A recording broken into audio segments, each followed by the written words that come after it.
Hi and welcome दोस्तों. My name is Vinod Singh Thakur and in this video we are going to talk about roles and responsibilities of USIT recruiters. So today video topic is what is the roles and responsibilities of USIT recruiter. So in this video we will talk about roles and responsibilities of USIT recruiter in detail.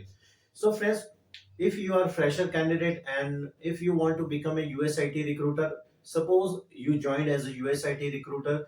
First of all, your account manager or team lead assign different types of requirement to you. Okay, so as you get any requirement from your account manager or team lead, firstly you have to read the job description. Okay, requirement means job description. Okay, so you have to read very carefully job description and you have to read again and again job description, and you have to identify keywords. Okay, or you have to understand job description.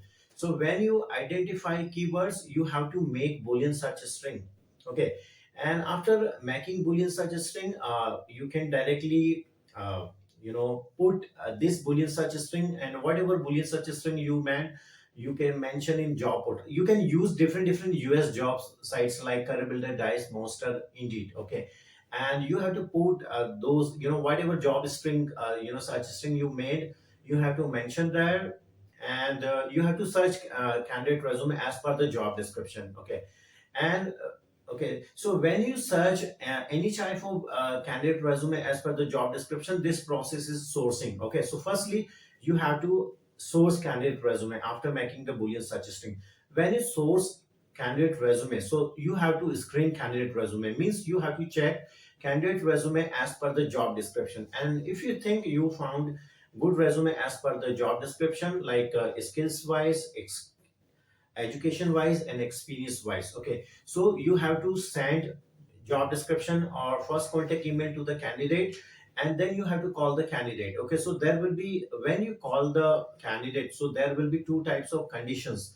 Like there is possibility candidate may not be pick your phone, or there will be possibility candidate pick your phone. Okay, so suppose candidate will not pick your phone, so you have to drop beautiful voice message to the candidate, so that if candidate is interested, so candidate will reply back to you. Okay, and if I talk about the second condition, you have to when candidate pick your phone, so firstly you have to introduce yourself, and after that you have to tell candidates why you call, or you have to explain a job to the candidate. Okay, so suppose if candidate is interested for the job, then you have to uh, discuss or negotiate rate part. And if also candidate is interested for rate part, you have to ask important information which is very essential for submission process. Okay, and when you complete this process, you have to send RTR. Okay, right to represent to the candidate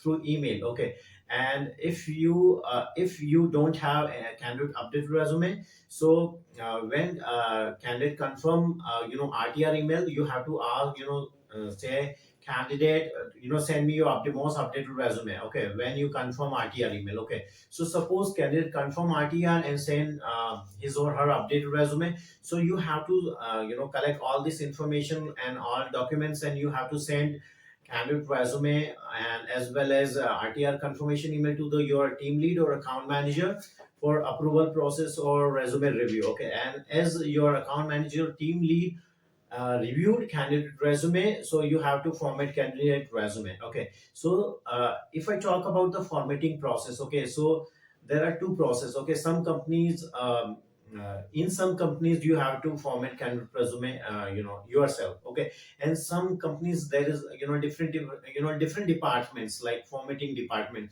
So in that department, but professional format your candidate resume. Okay, so you do not need to format candidate resume. Okay, so it's up to the job, companies to companies. Okay, so you have to send all the documents and information you have collected during the calling, when you call the candidate, and whatever information you collected from the candidate side. So you have to mention there like full legal name, full address, and candidate availability for interview, candidate availability for job, and why candidate want to join this, and why already is it possible, like candidate already left the job or candidate not working. So you have to mention the reason, okay, and you have to mention last four digit of social security number, and partial date of date in month, okay, partial date of birth, and you have to mention candidate education details.